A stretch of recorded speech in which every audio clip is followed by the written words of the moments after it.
welcome everybody to another episode of Tales from the Core. As always, your host, Mike Francis, Dirty Mike. It feels a little off today, but I've got two incredible guests joining us. We let Neil have a mental health day. And, speaking of mental health, we just had the veritable veteran, Evan, a fellow Marine, on Saturday. If you missed that, it's going to get posted to our YouTube channel. You can check that out. Michael Gio, another Marine, incredible talk about mental health, veterans, things that we can do. We're going to keep that going. I mean, that's been a theme for a while, but it's so important. It's something that we take pretty seriously. And I was able to have a pretty good mental health moment as well, where we went down to St. Lucia and had an incredible tour guide there on this catamaran to the Pitons. His name was Cliff. And he noticed the Marine Corps tattoo. He started talking to me about St. Lucia in World War II. And I just, being Americans, I feel like our education is very American centric. I mean, like the loss of life for the Russians was greater than the Americans. And so I came home, God bless the internet for multiple reasons, but I did a quick little Google of Caribbean World War II historian, and this guy's name pops up, Nick Devaux, and I'm like, all right, he's in St. Lucia. Let's do what Neil usually does and slide into the DMs and send them emails and things like that. Super quick, got back to me that night. We had about an hour-long call on WhatsApp, and we got him joining us today with the Logbook Project, and I'll let him talk about that. I don't want to steal any thunder here. And then his partner with the Logbook Project, Lars McKie, who's joining us from Sweden. So without any further ado, I'm going to welcome both of them on. Thank them for joining some time here with us on this Tuesday at 3 p.m. Paradise time. I love that so much better than Eastern time. Paradise time is just chef's kiss. It's perfect. That is that's Lars coined that term. But hello, Mike, and thanks for having us. Yeah, hey, thank you guys so much. I mean, I'm super excited. I mean, you were blowing my mind the other night when we were on the phone with some of the things you were sharing. So it's a good story. It's a good story. And not because of it's just a good story. That's really all it is. Anyway, Lars, you better introduce yourself to the people. Well, yeah, no, I'm just sort of Nick's evil sidekick, I guess. Keeping order in his chaos, in a way. So, Lars McKie from Sweden. That's me. So, just happy to be here, and thanks, Mike, for doing it. I've tuned into some of your episodes, and it's really good. Thanks. Well, appreciate it. And so it's my understanding from what Nick told me that you're the one, the logbookproject.com. You're the man behind the website, running everything, putting up there, sharing these incredible stories. I mean, again, I don't want to steal the thunder, so we'll get into how the logbook came about. But then it turned. I mean, what's beautiful is it turned into more than just signatures. It turned into you guys sharing stories and making like these men will live forever because you're sharing their story. And that's just truly exceptional. Men and women, as it turned out. Who knew? Yeah. And you know what? And that's the thing too. Like when we were in Fredericksburg for the Iwo Jima 80th anniversary, like the first nurses ever on a combat field, took place there. And so, they had some of their clothing and different things like that, and we're able to honor them. And that was a hell of a story as well. So I guess what do we want to kick back 9 years ago to Nick, what kicked this whole voyage off? Yeah, I can do that. So I guess like I was telling you on the phone, for whatever reason, I grew up with my own fascination of World War II. Certainly it wasn't talked about in my house. I'm the last of 10 kids. None of them were interested to talk about it. My dad didn't talk about it, but for whatever reason, anytime I somehow just became aware that this was a pretty big deal, and somehow all the events and the scale of it, alliances, the betrayals, the shifting tides. That it was a big deal. And this is to like a 10-year-old growing up. Somehow I had this appreciation for it. I don't know why. And as I got older, so my dad, as several Caribbean people went off to do their part. The Caribbean was dependencies. We were part of the British Empire, and just not known, but a lot of people signed up, went off to try to do their bit. My dad was one of them. Fortunately for me, he never actually deployed into combat, even though he was fully qualified as a bomber and then a fighter pilot towards the end. But still, he was there and he was flying the planes. And Lars, I mean, I owe so much to Lars for explaining to me my father's journey through my dad's logbook, which is the key of this whole thing. So my dad's logbook was always in the house. I never asked him a single question about it, not one. It's amazing. And anyway, so he died in 1997, and I was at work years later, and the story pops up of a Japanese fighter pilot, Kaname Harada. Mr. Harada had seen a lot of action. He had been circling the carriers at Pearl. He was at Midway. He got shot down at some point later on himself. He himself had several kills. And here he was, this 98-year-old man, talking about the importance of a world without war. And it was a CNN article. And I'm reading this thing, and I was like, man, this guy is amazing, you know? And I just had this spontaneous thought, Mike, what if I could get his autograph in my dad's book? Like, you know, and this is me sitting in a little office in St. Lucia. Japan is, I don't know, God knows how many miles away. And yeah. And then it just so happened that the organization I worked with, my boss was headed out to Japan, and I had one contact over there who I had bought a car from this gentleman, and I reached out to him, and I said, look, this is a crazy thing, but if I get this book to you, do you think we could pull this off? And he's like, hell yeah, let's go for it, you know? And the day came when I had to sort of stuff it in an envelope and give it to my boss to take over there. And then the gravity really hit me. It was like, who does this? You know, first of all, what are you doing? Why are you doing this? I didn't tell a soul. And I was sweating. And even my boss was like, because you can imagine, and he's getting ready to go to Japan, and I go down to his office. I'm like, hey, listen, when you get to Japan, just mail this off for me. He looked at me, he's like, okay, well, what is that? And stupidly, I told him what it was. He's like, dude, I'm not doing that. Take that thing home. I said, no, you have to take it. And this goes back and forth. And eventually I was like, hey, take it. So he did. I didn't sleep very well for a couple of nights after that, but my buddy got the book. And I had made contact with the family, and they had said, yes, if you get the book over, he would sign it, which that alone was just like, I was like, wow, you know, just the thought of that blew my mind. And so the book gets to Japan, and it's in safe hands and everything. And the guy is 99. So I was like convinced that he would hold out for the 100, you know. And so we reached back out, and they were like, well, he's not doing so well. Check us back in a couple of weeks. And then in between there, he died. He just died. And I had no signature. And the book's on the other side of the world. And I was like, okay, now what, you know? And it was around this time that President Obama was wrapping up his presidency and made a speech at Hiroshima. And you can Google this. There's a photo of him in a very human embrace with a Japanese man named Shigeaki Mori.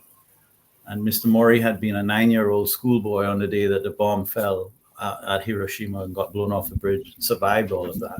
Wow. And came up. Yeah. So he survived that whole Armageddon, came up. And then years later, they put a monument up at Hiroshima with all the victims, all the names of all the persons who had died. And this man had been aware that from his school, he could see about 7 or 8 POWs, Lars, was it? It's a handful of them. American POWs. Oh, a handful, yeah. I mean, he knew of them, yeah. He could see them. And this man has this awareness to say, well, look, these Americans also perished in the bomb. And their names deserve to be part of this memorial. And this is pre-internet days. This man speaks no English. He he devotes his life to going off and finding out who they are, first of all. I mean, it's a remarkable story. And there's a documentary, it's called Paper Lanterns. And if I didn't promise to send you the link, remind me, Mike, because I'll send it to you. All right. And it just goes through his whole story. Anyway, so long and short of it is Mr. Maury got these men to sign, found out who these men were, because as you can imagine, this was classified information. And certainly the Americans had no interest at the time in letting anybody know that, oh, by the way, this bomb also killed some of our guys. Sure. So that was highly classified. But it was declassified, I don't know, if maybe in the 60s or 70s. And he went and got the names. And then he had to connect those names to the people back in the States. And so this Japanese man gets phone books and starts to cold call people in the United States to say, are you related to so-and-so in, whatever English he could muster up. It was an insane story, but eventually he connected. And so all these families in the U.S. became aware of how their relation died, because none of them knew. And then he got their names on the memorial.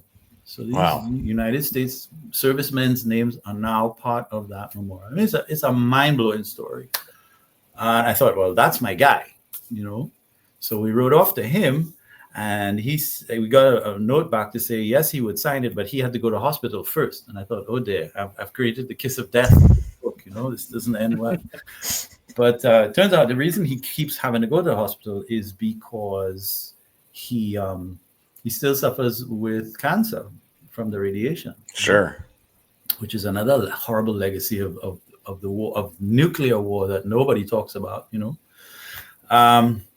So, and anyway, a couple of weeks after that, they sent the book over, and he signed it in English, Shigeaki Mori. That was it. There was no fanfare or nothing, but they sent me a photo of this guy's name in my dad's logbook, and my mind was blown.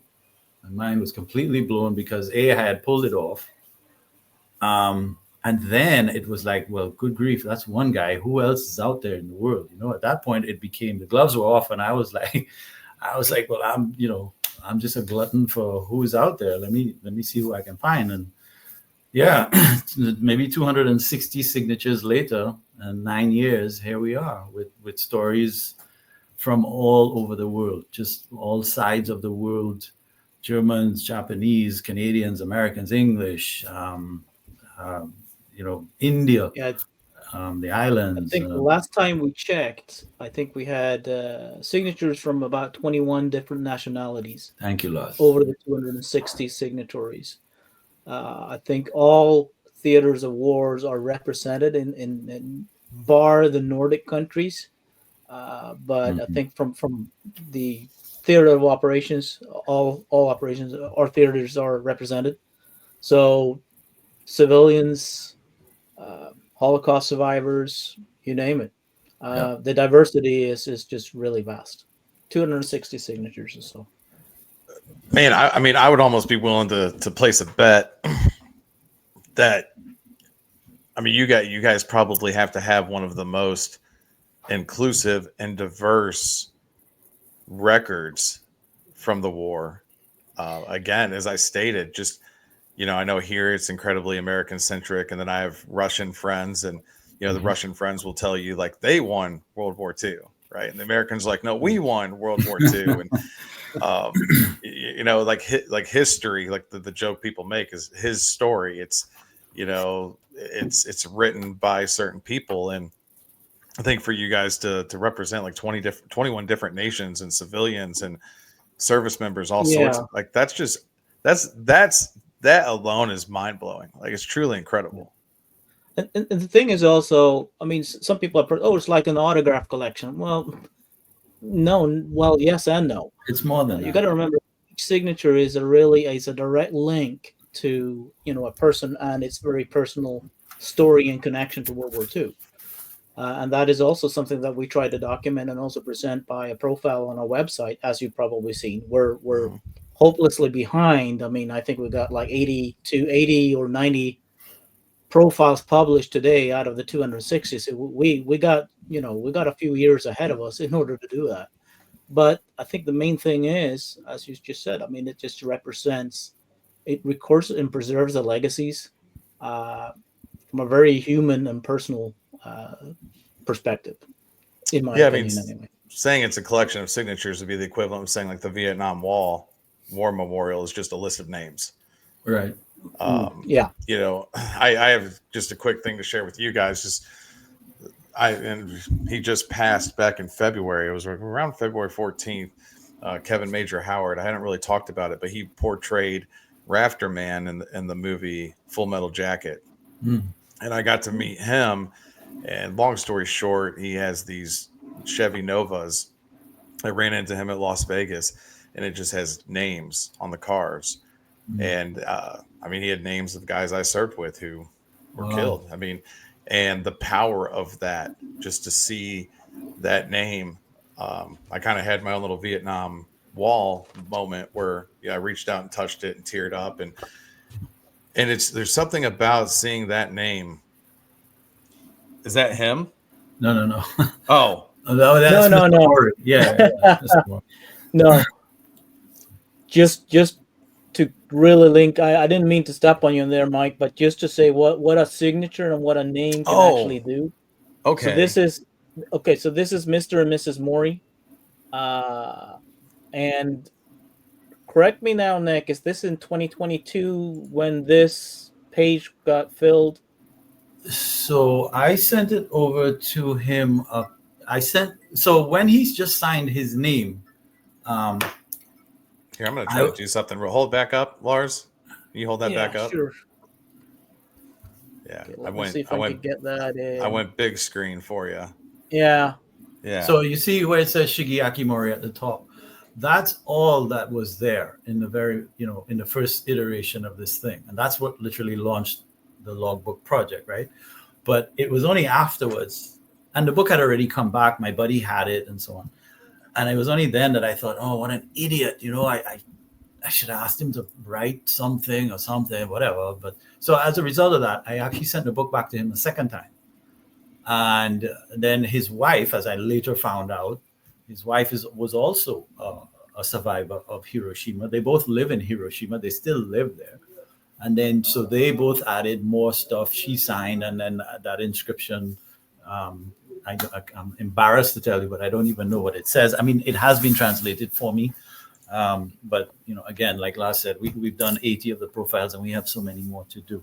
So, yeah, there's the whole sort of in some cases translating the book and so on. But Lars, you completely threw Mike off his train of thought there.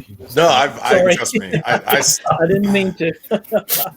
Just wanted to drive home that point that the power in seeing someone's name. And I mean, you guys even went a step beyond that, and for generations to come, grandchildren and great grandchildren are going to be able to see what you guys have done, and it truly is incredibly powerful. And I respect the hell out of what you guys are doing. It's just very, very thankful that I had the opportunity to meet with you guys and just meet you in general. Same. Help share the story. Thank you. And right back at you, Mike, because what you do is also preserving a lot of not only World War II history, but also beyond that into the into the more recent veterans and so on. So I mean, this is just living history that is being recorded. So thanks. Yeah, it's a beautiful opportunity that we have. I mean, I'm not one for doing viral dances and making my face look like a cat. So to be able to take this media, this technology that we have, and to be able to do things that we're doing, it's incredible. So just thankful for that, to be able to do that. Yeah, absolutely. And Mike, you are, we've met so many people like you along the way. I guess it's like find your tribe, right? But there are loads and loads of people out there doing exactly what you're doing. Just, trying to keep these stories alive, because we recognize the importance of service, the concept of going. And I mean, God, you're living it. I mean, you're there. I mean, well, Lars too. Lars also does his, supposedly, Lars, I think he may be barbecuing with his buddies on the weekend, but no, they go off and they do. Well, Lars, tell the people what you do, man. You're part of that. I mean, the Swedish National Home Guard, so There you go. active. So, which is having a bit of activity here now of, I guess, because of the reasons of what's going on very close to us. Well, and that's another thing, even with like my wars, Afghanistan and Iraq. I think, again, most people think about the Americans, of course, and then they think of like our closest allies, the Brits. I mean, man, I had two young Marines come to me, Mercedes and Myri, incredible dudes. Mercedes is from Dominican Republic. Myri is from Jamaica. We lost him in 2001 in 2011 in Afghanistan. But we had these different people come to our country and fight to help join us. But then also you get over there and you see the Canadians, you see the people from Scandinavia. There were guys. This is crazy. I want to say Uganda. They guarded the bases of the Al Assad Air Base, and they're like from Uganda. And that's what they did, and they're really damn good at table tennis too. Because like when we were transitioning in and out of Iraq, Al Assad was where we went in and out of. And I remember playing some of the Ugandans in table tennis, and man, they just had this thing they did. And it was, but yeah, I mean, the Koreans were there, the Rock, we call them Rock Marines, Republic of Korea, incredible folks. And yeah, just from all over the world. I don't think people like truly realize all the nations. And, these were all volunteer for the most part. Like I think Israel still drafts people and stuff like that. But, Germans, just every nation. And so for you guys to kind of put that spotlight on, the 21 different nations, from World War is because, yeah, again, we just even the Caribbean, man. I mean, it's crazy how many Americans, let alone people from other parts of the world, come down there to St. Lucia and you do exactly what I did. Go on a catamaran, go down to the Pitons and have no freaking clue that like people from that island, volunteered to serve and fight the Germans in World War II. Like same thing with Jamaica. Yeah. How many Americans go down to Jamaica just to like, blaze it up and have no idea that men and women from that island volunteered to fight the Germans. So, yeah, man, and then the Martinique story, man, like you got to share the Martinique story. Cause that thing blew my mind. Yeah. So I said to Mike, we talked about many things, Lars, on the call that he made reference to, but I said, Mike, this is going to blow your mind because it still blows my mind. I mean, and I've been digging into this for years. So yeah, you have this little tiny chain of islands. It starts up with the Greater Antilles, the Jamaica, Cuba, the Dom Rep, and so on. And then the islands get really small as you come down. And so you have, Martinique and Guadeloupe. These are two tiny French islands in the chain. And St. Lucia sits just south of Martinique. It's less than 30 miles. But these two territories are 100% French. It's like a local call when you call France from Martinique. It's a borough, in the government, how they're structured and so on. They have some level of autonomy, but they're French. They are 100% French. So at the moment when France falls, when you go back to, in 1940, right? When Hitler and you have the Blitz and they're inside of France, all the dependencies of France, their allegiance is up for grabs at this point.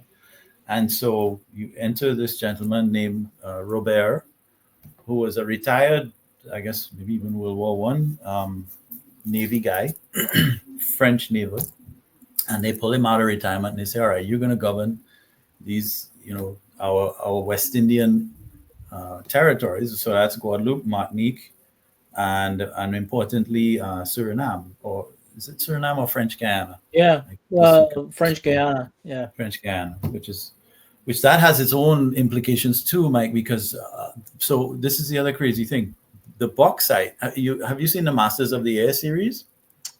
Yeah. Okay, so 60% of the bauxite to make those planes is coming out of the Guyanas during the war. Okay. Right? So so that's another major link, and in addition to the oil and the whole thing with the oil that's coming up out of Aruba and the ABC Islands, 60%, at least a minimum of 60% of the bauxite. So that's a direct input into the manufacture of planes. If that starts to get impacted, which it does, that sets off a whole other chain reaction in supply chain. And we know all about supply chain now, right? From COVID and so on. So just to say that, as backwater as our regions are, that here we had these critical impact, direct impact things into the war effort. But going back to Martinique, so Martinique is sitting right smack dab in the middle of all of this. And the governor decides, listen, I am going to support Vichy France. I'm not going to go with, what's his name? The French General de Gaulle. And I'm going to support Pétain, right? And so that and the English have bombed.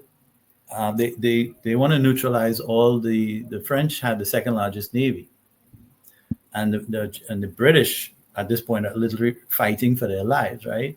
Mm-hmm. And so they're like, look, we need to take out these French ships. And so they Operation Catapult, they go in there in North Africa and they do it. They take out a whole bunch of French ships, and it's pretty tragic. But there's some major capital ships end up in Fort de France there. And the English are like, we want to take these things out. And the Americans are the ones that are saying, listen, it's cool, we got this. We don't need to go and stir up an ant's nest on this. This is pre-Pearl Harbor, by the way. We are in charge. Just back off. Leave this one to us. So they do. But the substance of it is that, yes, you have these little islands who are basically observing the Vichy France, right smack dab. I mean, I look out my window and I'm looking basically at a territory now that's being essentially run by the Germans here in the Caribbean in 1942. And that takes a little while to wrap your head around, but that was a fact. That's what happened. Well, and I remember you told me that you guys had a place there in Castries that people that tried to escape. Yes. So while this is playing out and things begin to get really dicey in Martinique, there's a lot of scarcity, and in fact, it's a surreal situation. In fact, just this morning I was emailing somebody. So yes, you have these strange battle lines, but they're not hard and fixed. And there's strange things are happening. So the submarines, after Pearl Harbor, the submarines are now in the Caribbean and they're sinking shipping. This is after your East Coast has been savaged because of Operation Drumbeat, right? Where the Americans are just not prepared to deal with this underwater threat that's coming at them.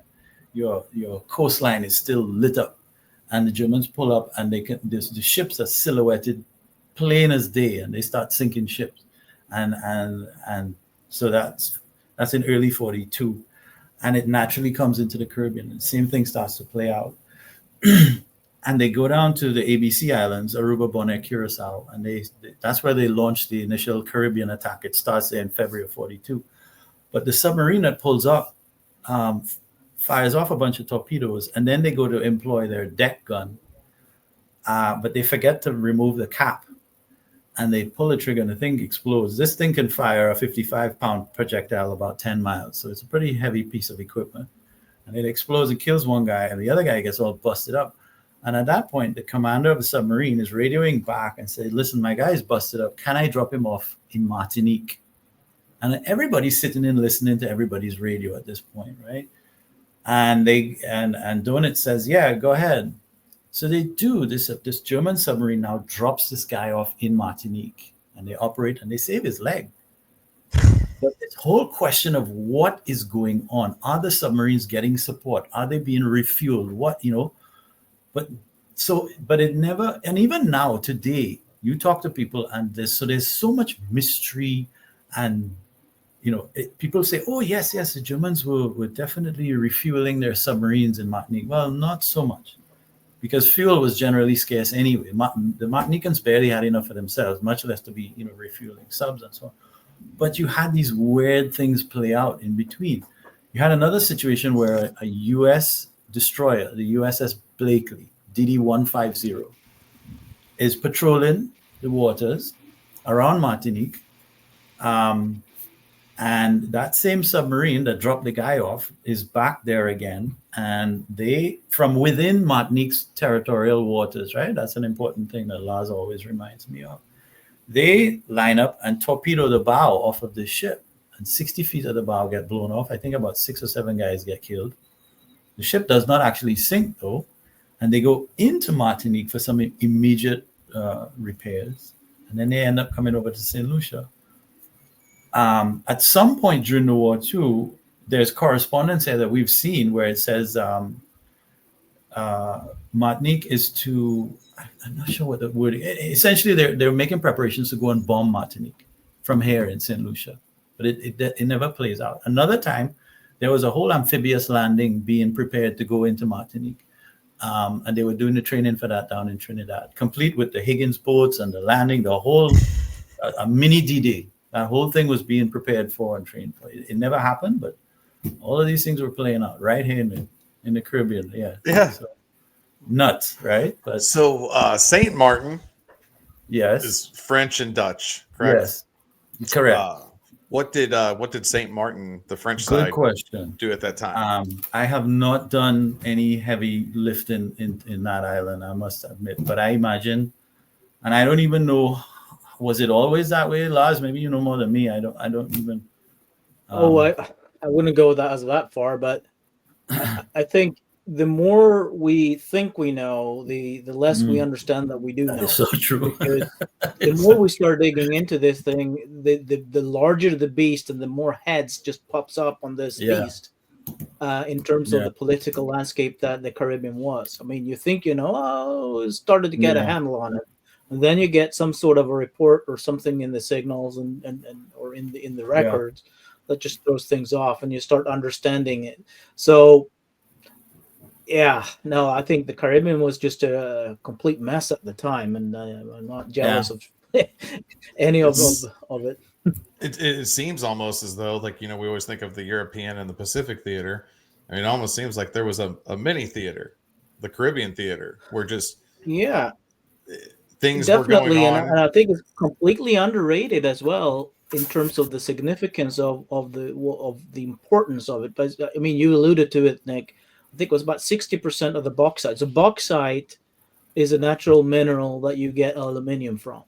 So I think up until 44 or something, Suriname was actually supplying over 60% of America's complete need on the wartime needs of bauxite. So every 6 out of 10 airplanes in the air built in the United States came from bauxite supply mined in Suriname, which was then transported through the Caribbean all the way up to the south of America. It's crazy. Same with the oil, which is basically, you got Trinidad, which was the British West Indies, or the Commonwealth's largest oil refinery. It was actually the biggest oil refinery in the world at the time. And then coupled with Aruba. Aruba was the biggest in the world period. Yeah. Okay. So, and then you also add to that, you had Aruba, which was also a big one. All, refinery for the Venezuelan oil. This is before the pipelines, crisscrossing United States. Obviously, it all had to be transported through the Caribbean waters. They talk about, like, the battles that took place in the Pacific, that the Marines, attacking Hawaii, and then we had Midway, we had Guam, we had Pearl, we had all of these different islands. And they talk about how important it was that the Japanese didn't have them. And then, but hell, man, it's crazy. Like, no one, St. Lucia's a hell of a lot closer, I think. I'd have to look at a map, but I think it's a hell of a lot closer to us than Hawaii is. And Martinique, the Caribbean is just right there. I mean, we can get there 4 days in a boat, no problem, doing like 12 knots. So I just did it. I know. So the importance of the Caribbean, man, it blows my mind. I think that all of these things happen, but B, that none of it's taught, so you guys, doing this dive into history, like, it's, man, I mean, it's just so incredible. So let me also forget in the room here as well, which is Panama Canal. Yes, which was the yeah, gateway into the Pacific from anything from the eastern side, the East Coast, whatever. You had to go through the Panama Canal, Right. and that so had to be protected. yes, yeah, and we'll talk a little bit about the Panama Canal. And one of the ships that was in Martinique was called the Bern. It was an aircraft carrier. And so it was the only French aircraft carrier, but it was a fully functional aircraft carrier loaded with over 100 planes just purchased from the United States.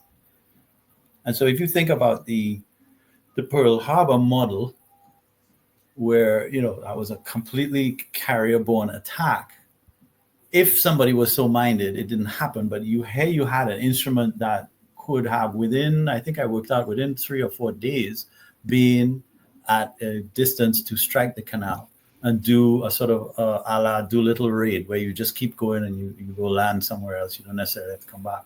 But that you could have pulled that off in less than a week.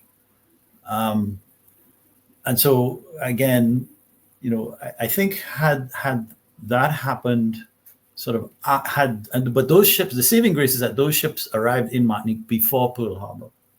I think if those French ships had somehow arrived after Pearl Harbor, it would have been a very different story. Oh, it would have been a different story. But it's just one of those things, Let me just blow your mind with another stat here. So I'm just quickly Googling this. So Delaware is your smallest state, if I'm not mistaken. Correct. But Delaware is 1,900 square miles. Okay. There's a county called Newcastle that's 438 square miles. Aruba, down off of the coast of Venezuela, Aruba had the largest oil refinery in the world at this time during the war. Aruba is 75 square miles. Yeah. Right. I've been there. I mean, just to put it all into context, it's almost like so small you ignore it. And yet, here you have this tiny little island producing, the resource, right? In addition to, as Lars mentioned, Trinidad. So I guess that, yeah. So being the Dutch Caribbean, who were they under control by at this time? Right. So they were under the Brits. The British had a force there that as soon as, because I guess, France falls, I guess Holland falls soon after. But the Brits definitely had their people going there. And whoever was German there, if I have this right, was also incarcerated at the time. Yeah. And then but eventually they were all relieved by the Americans. Americans come in and allow the Brits to go off and try and survive. Yeah. Wherever there's oil, right? Oil is oil, man. The Americans are close behind. Well, logistics wins wars. You would know. You would know. It's true. So I tell you what, though. The Afghanis, they the Mujahideen, like they're some pretty fierce warriors. To give them their right and their respect, and that's without a lot of logistics. Just some of the tactics that they employed, like against the Russians, and like one of the things that blew my mind that I thought was so cool is we operated. And I know this is has nothing to do with the Caribbean, but quick segue, if I may. There was this the Gardez Pass, and it led into the Kaust Bowl, and the Russians could never take that area over. Because if they tried with helicopters, they'd get shot out with RPGs. And if they tried with convoy, that these hilltops would be lined with machine guns and RPGs. Wow. And one of the things the Mujahideen did is they would pee all around the machine guns. So when they're up there on those hills, just rocking and rolling, no dust would pop up. Just nice. A very little, those little things that you hear, and it's like, wow, No, exactly. Why not? Yeah. Never underestimate, somebody who's defending their homeland. That's the, Absolutely. So you said that there was, I want to say the acronym was PPR? PPW. You said that you're going to hold on to that for the podcast. And all right. Sorry. Again. Yeah. Okay. So here we go. So as a result, let me step back into the logbook a little bit. So with the logbook now, we just have this, it's unique. I will say that, right? We have these different contacts from people all over the world. And I was actually and I knew very little about World War II history as such growing up. Again, it just wasn't taught, it wasn't spoken about, whatever. One of the few stories that I did know was the story of the Indianapolis, the Indy, and how it got torpedoed towards the end there, and the guys go in the water and they're floating around there for 3.5, almost 4 days, and most of them get eaten up by sharks and so on. And so that was one story that I thought, and I am getting to PPWs, just bear with me, but I'm going to get there, right? But it's just so crazy how this whole played out. So I was like, okay, I want to get one of those indie guys to sign this logbook. And there was a gentleman named Edgar Harrell, who actually was a Marine, who his job was to defend the components of the atomic bomb that they were carrying. Are you familiar with the story? Do you know the story? Nope. You don't know this story at all. Have you seen the movie Jaws? Yes. Yeah. Good. So there's You heard the monologue. Yes, there's this wonderful scene where the three of them are on the creaky boat and it's late at night, and the guy who plays the old sea dog captain, he starts to tell them that story. So after today, you can go back and listen. It's a wonderful piece of theater, and he recounts it as a survivor.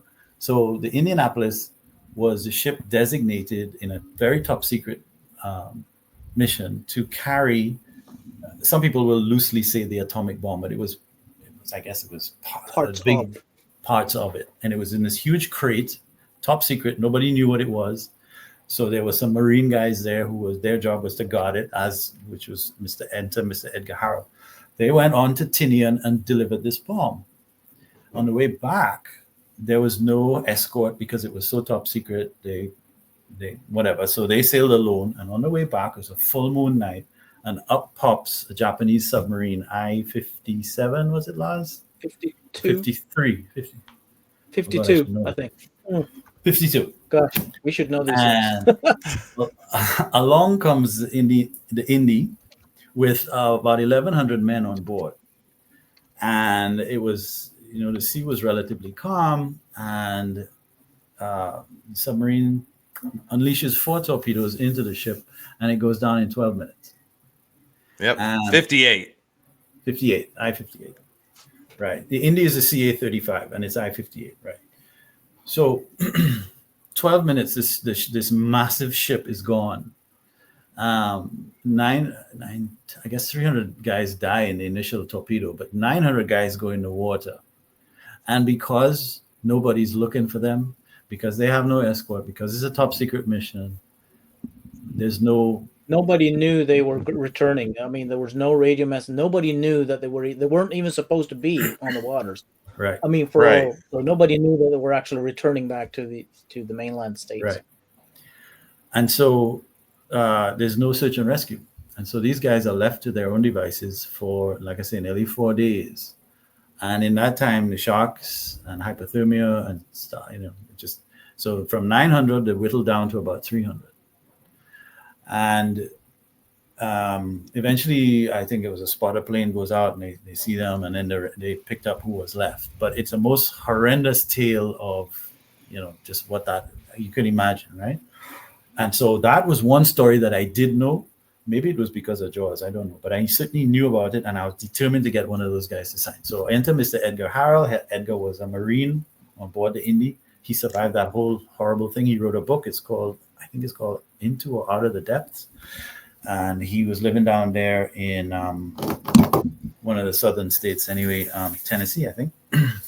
And I made contact, and Mr. Harrell said that he would sign the book. So I sent this book off to him, and he signed it. And it was a couple of years later that I started to think about this Japanese submarine. Because, okay, I had the American side of the story, but what about the Japanese side of the story? So I start to investigate a little bit, and lo and behold, I find out that there are 2 guys who are still alive from the Japanese submarine.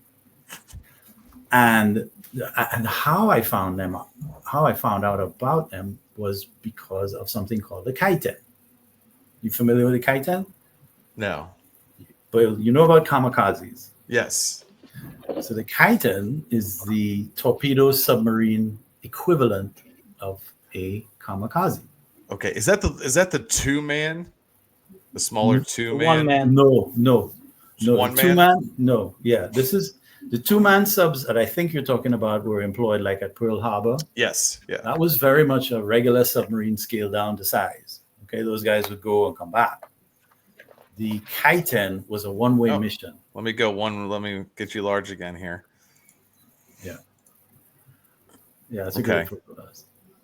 So there's no coming back in a Titan. A Titan is a torpedo that happens to have a dude in it. That's really what it is. And very much unlike a kamikaze pilot can take off. But if he doesn't find a target, if he has engine trouble, if the weather is so bad, he can actually come back. So just because you're a kamikaze, it doesn't necessarily mean it's a death sentence. A Titan pilot, however, is a death sentence. Once they put you in there, they bolt it shut. There is no coming out. So even if you don't find a target, you are in a coffin and you're going to die. Jesus. Right? This is the weapon that the Japanese had developed and employed towards the end of the war. A kamikaze would carry, I think, 500 pounds of explosives. A Titan would be packed with, I want to say 4,000 pounds, or either 2,000 or 4,000 pounds. It was at least four times as potent as a kamikaze. The idea being that it would break the back of a ship, one hit. And so the whole Titan program, and Lars just held up that book, the whole Titan program was developed in the south of Japan. I forget the name of the island. But the reason my journey to find the submarine that sank the Indy is because that submarine, I-58, was carrying two Titans on board, and they would strap them down on top of the submarine.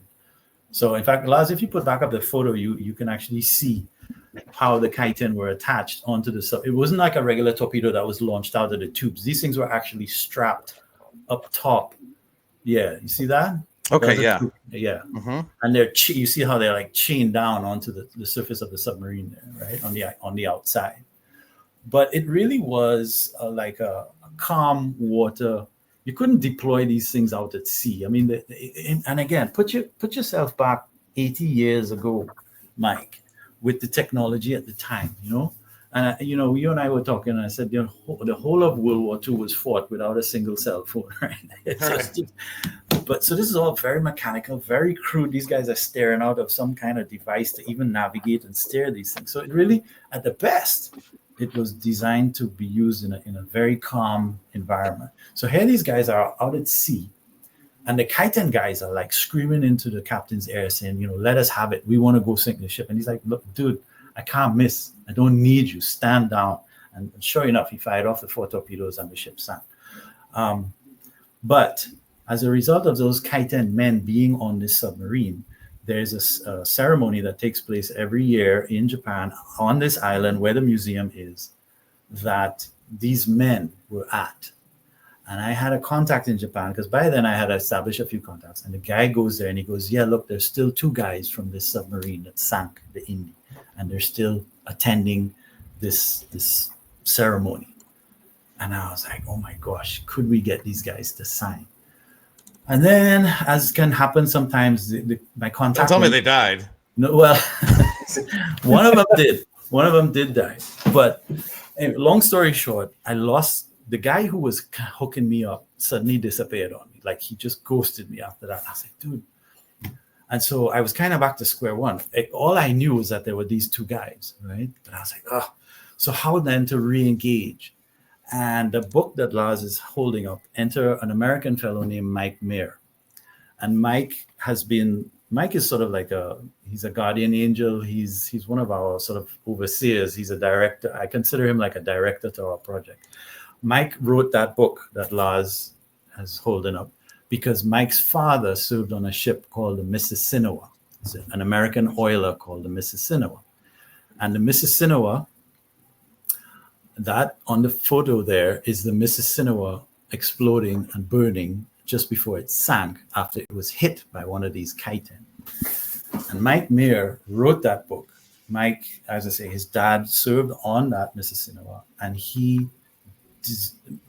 it's so funny, and you've heard this a million times. The vets come back from the war and they don't want to talk about it. So Mike grew up with barely knowing anything about his father's story.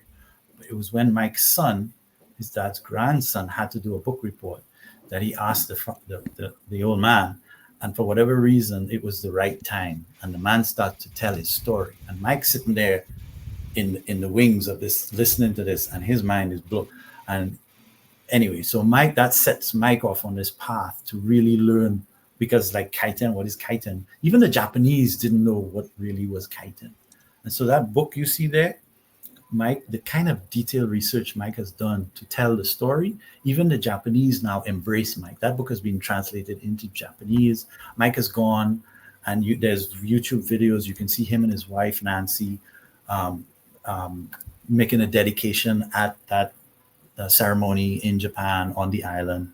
So Mike is a real, these are experts, people who know their stuff. Mike he met the best friend of the pilot that torpedoed the ship, his dad's ship, who was still alive. I mean, that's a whole show by itself. Okay. Yeah. But it was through Mike Mayer that I then eventually, through the museum, we made contact with the other living survivor from I-58, and he signed my dad's book. And I actually was able to go. I went to Japan because of work about 2 years ago, and I went and met this man, Mr. Lars, what's his name? Kenshiro Kiyosumi. Mr. Kiyosumi. And I met Mr. Kiyosumi. I sat in his house as he told me about the events of that night of sinking the Indianapolis. Now, Mr. Kiyosumi was a gopher on the ship. He was the youngest member of the crew. So he didn't have any sort of direct, he wasn't like up next to the periscope or nothing like that. But what he did tell me was that on that night, when they surfaced, they opened up the hatch, and he just remembers running to the base just to get a few breaths of fresh air while they were sitting there scoping out as the Indy was going by. Hey. I sat in this man's house as he told me. I mean, the hair on the back of my neck still stands up as I tell you this. I watched as Mr. Kiyosumi drew a little sketch of his submarine in my father's book right next to Mr. Harold's signature. Can I? Yeah, go ahead, Lars. I've been talking my ass off. That's crazy. I'm still on my way to PPWs. I know you are, but not only are these stories crazy, but it's crazy that they even exist. And man, like I'm sitting here like thinking, like, what's going to be the title for this YouTube video? Like, the craziest stories ever. Batshit crazy. It's not gonna be clickbait either. It's gonna be the truth. Like, people are gonna listen to this and like, I mean, this just the shit you're saying, Nick, is like, it's just like it's just unreal, man. It's unreal. And that, even all that I told you is still not the whole indie story. There's more to the indie story that I could tell you that is just as mind bending. But I'm going to get to PPWs now. But Lars, what are you showing us? Now, don't take me down James's path, because we'll be here all day. So if that's where you're going, that's a whole. I'm trying to see. Well, trying to shift. But trust me when I tell you, there's more. There is more to this story. That is. Yeah, no, we'll have to do like a part 2. Yeah. We'll have to bring Mike on. We'll bring Mike, and you know who else we'll bring? And I'll hook you up with him. Really super nice guy. His name is Jim Belcher, and he's an American fellow who is a product of a Japanese mother and an American father, and his dad was on board the Indianapolis.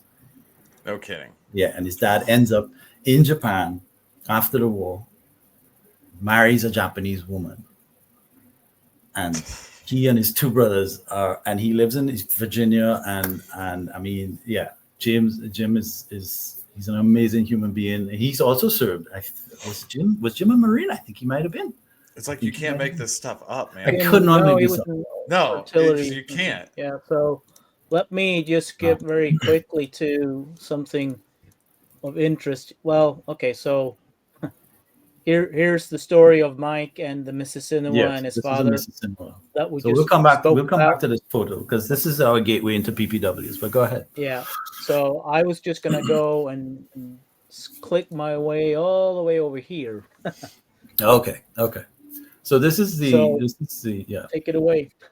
Yeah. So on the left, is Mr. Kiyosumi, the bottom left corner, and there he is actually sketching that submarine that I told you about, Mike, in the bottom left corner. That's him at his house, and my wife and I are sitting opposite him.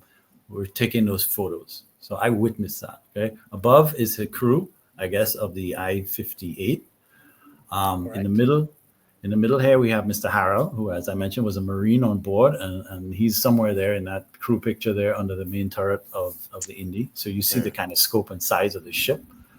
And then on the right we have Mr. Harrell in the biggest writing there, Edgar Harrell.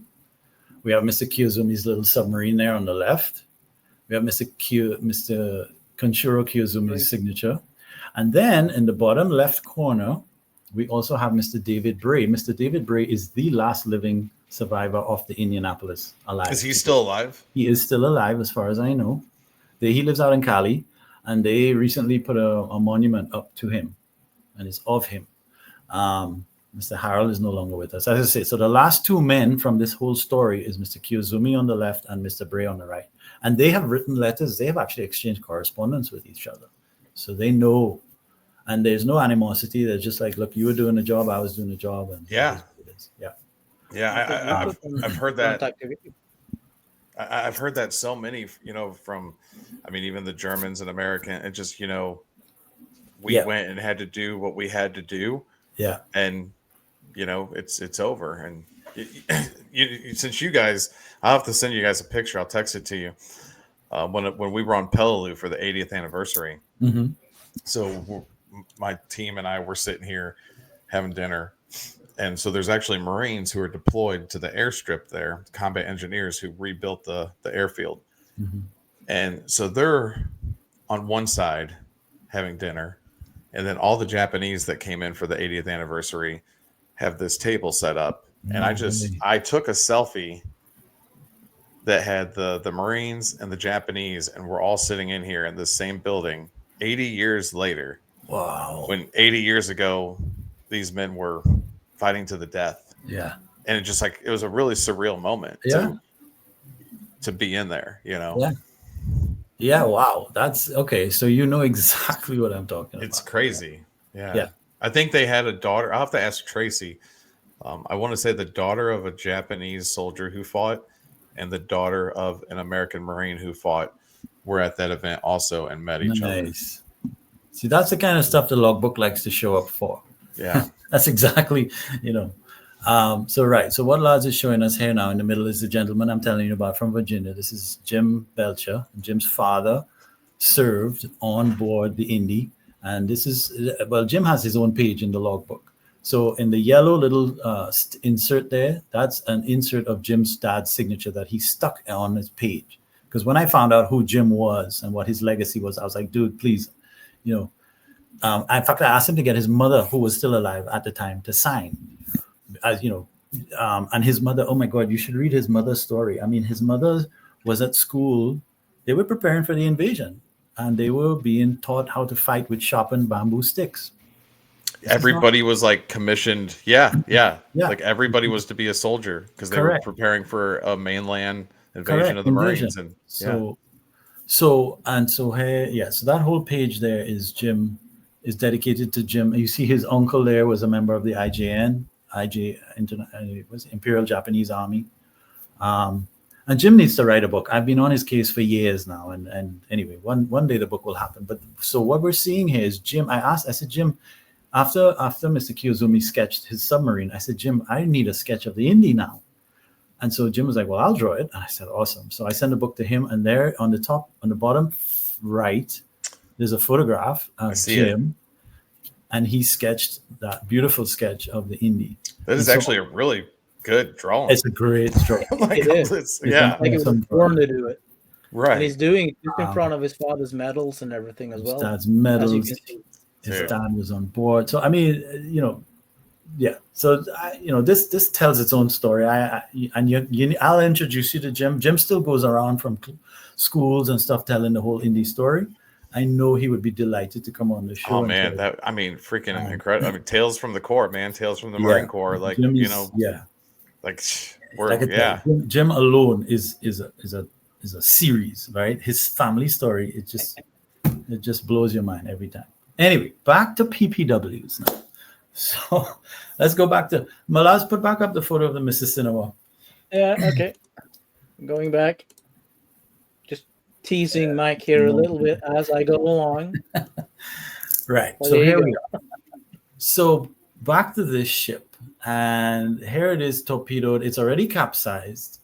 It was an oiler, so it was full of oil. The job of this ship was to provide fuel for, the American Navy. It's been hit by this chitin. It's capsized, and it sank, I think, within about 45 minutes. And it happened in the bottom right. You see there in Ulithi, which, is an amazing area, staging area for all the ships and whatnot. And this is in 1944, I think around October, Lars, if I'm right. Somewhere November in late. 1944. Okay, so late 44, the ship goes down. There's a photo of Mike's dad. And Mike, you can't see it, but Mike is signing the book in the top right corner. So, like I say, my first interaction with Mike Muir was for the point of I was making a beeline for the guys from the Japanese submarine and the whole chitin story, right? That was where I was going.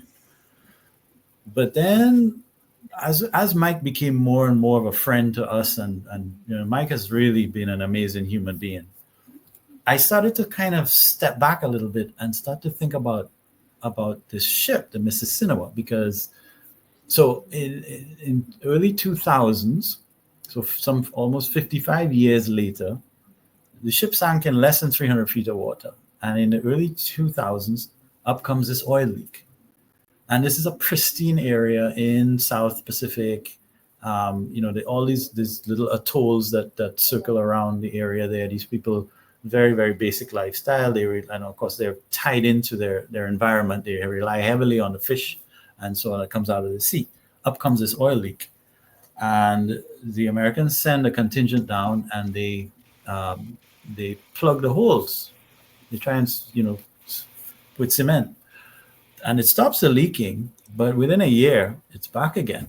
So the U.S. Navy goes back a second time, and they assess that this ship has a lot of oil on it. And they, in fact, remove nearly 2 million gallons of oil. Jeez. In 2002 or 3. Just to give you some reference, the Exxon Valdez spill that took place in Alaska in the 80s, that was a spill of about 10 million gallons of oil. And that was billions of dollars to clean up. Right. So here you had, they basically stuck an injection into the ship, into the various holes of the ship, and they pumped out the oil. Like I say, nearly 2 million gallons worth of oil. But you can imagine the impact that something like that could have had in this very pristine, delicate, much smaller space than what happened in Alaska. Here's the real kicker, though, Mike. That ship, prior to going through the Panama Canal, that ship sailed down from the east coast of the United States to Aruba and took on fuel in Aruba, full. On leaving Aruba, was spooked by a German U-boat, had to outrun. Not only did it outrun its U-boat, but it also left its own escort behind because it was a more modern vessel. So they just, throttled out of there and left everybody behind, including the escort, running away from the submarine. But that started me to think. I was like, well, hang on a minute. Here's a ship that's leaking oil in the Pacific, but could just as easily have been in the Caribbean. Right. And as we know now, more than 300 ships were sunk in the Caribbean during this little escapade when the Germans really had the full run of the Caribbean, especially in early 1942. So Lars being Lars, and this is what Lars does best. I say, Lars, listen, we need to investigate this closer. We need to understand what the hell was, because it was not just a case of let's go sink ships. It was or let's try and sink tankers. Did I lose you guys? Nope. We're here. Like I say, it wasn't a case of let's try and sink tankers or let's try and sink bauxite ships. It was let's sink everything that floats. So of these 300 odd ships, there are several tankers. And some of them were, as we now know, is a term I've learned recently called imballast, meaning it was basically empty. So there are quite a few of them that were like that.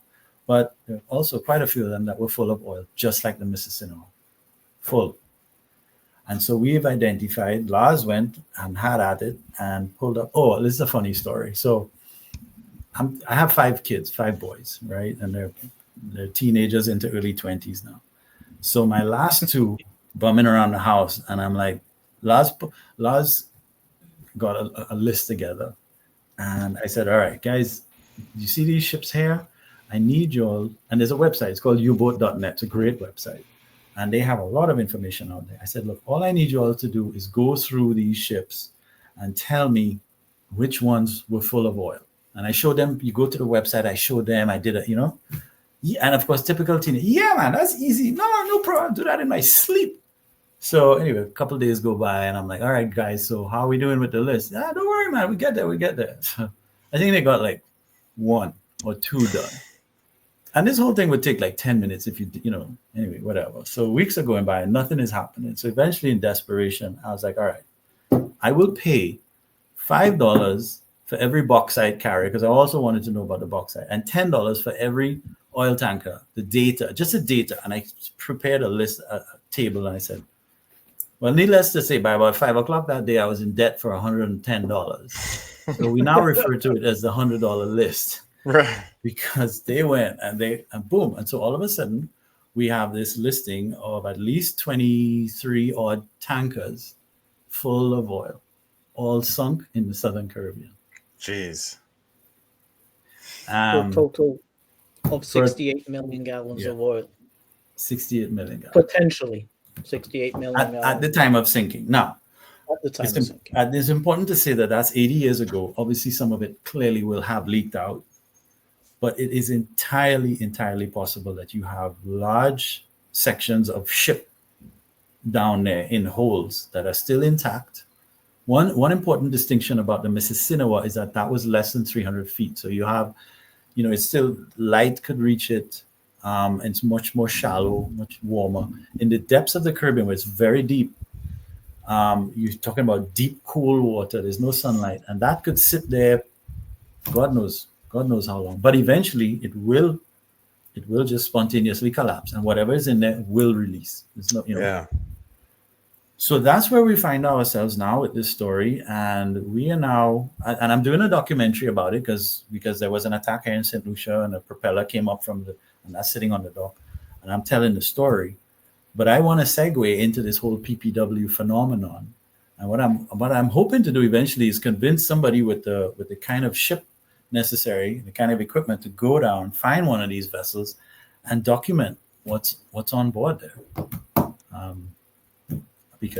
And then take it to another level where the powers that be in the region, we talk about Project Tangaroa, because this is not a Caribbean story, this is a global story, where ships like this all over the world are leaking oil, not just in the Caribbean. So there's a movement called Project Tangaroa, and Lars, maybe you can throw up the website, where the rest of the world is trying to come together to coordinate efforts to deal with these issues of leaking ships.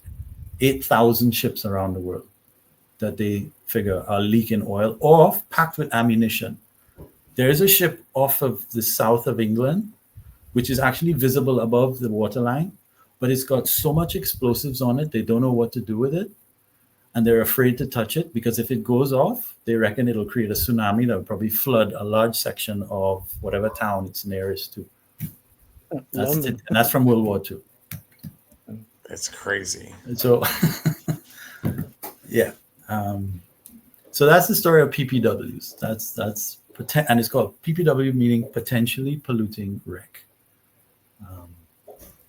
So yeah, dude, those are the stories. Otherwise, other than that, the world is great. Yeah. Come on down, take another sailboat ride, and enjoy the Caribbean, enjoy it all. It's absolutely incredible. Like, again, as I stated earlier, that all the cruises, all of the things that people come down there and then just talking. I mean, think about how many scuba and snorkeling, all these different things. I mean, we snorkeled in Barbados and and just how pristine and beautiful the Caribbean is, and all the tourism.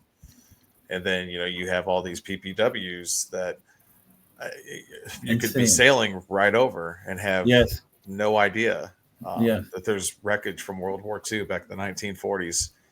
Just however many hundreds of feet or meters below you. Yes. Crazy. Yeah, Caribbean is a graveyard. It's just similar to your East Coast and the Gulf. All of that area is riddled with ship. You have a couple around your waters as well. Even the technology, the advancements. So the coastline of the U.S. has been pretty well studied and mapped. But what's interesting is that even the ships, and they grade the ships in terms of risk. And so they go, I don't know what the coloring is, but I guess the orange and the reds are the ones that they're more concerned about.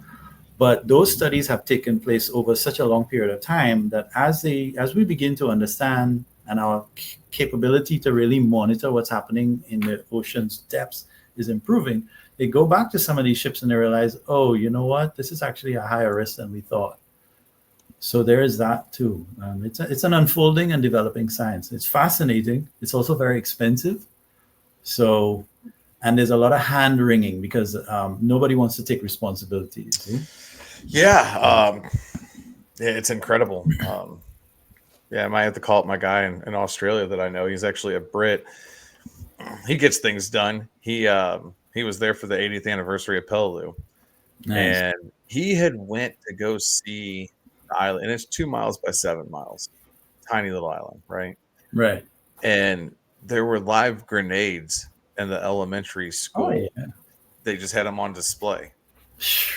And they removed over 60,000 unexploded munitions. I want to say he took about 8 to 10 years to do it. He set up a nonprofit, and wow, I'll give him a call. Like, hey, you want to take this venture into the oceans next? Yeah. Off and over the Rattle Canal. We're still finding a lot of UXOs over there, according to Dave Holland that I speak to sometimes. And there's regularly somebody who blows themselves up or part of them off. Even it's so funny. Even after everything that they did on Peleliu, we went up. So because we were there with one of the actors that portrayed Captain Haldane, who was killed on Hill 140 in Peleliu. Okay. So we were there with Scott, and we were all determined to get to Hill 140, which is there's no path. Like there's some paths in there, and they're still not great because it's coral rock, and it's pretty horrible. But we made it there, and so we made it into kind of the depths of the now kind of jungle, coral ridges. And I mean, there's a mortar round, just rusted as can be, mortar round just sitting right there. And I'm like, yeah, that's cool. Like, let's move past that. Wow. So it's incredible, all the stories that are out there. And I love that you guys took the time. I think we'll have to do like a part 2, because I know that there's a lot we didn't get to and a lot that we didn't cover. But I mean, just for you guys to take the time. To talk about some of the Marines that we have as signatories. Yeah. We have some great Marines. But like we all discussed, maybe doing another one and bringing Mike on, or just let's expand and start to bring some more people on and talk about some of the Marines that signed, and just even more of the people in general.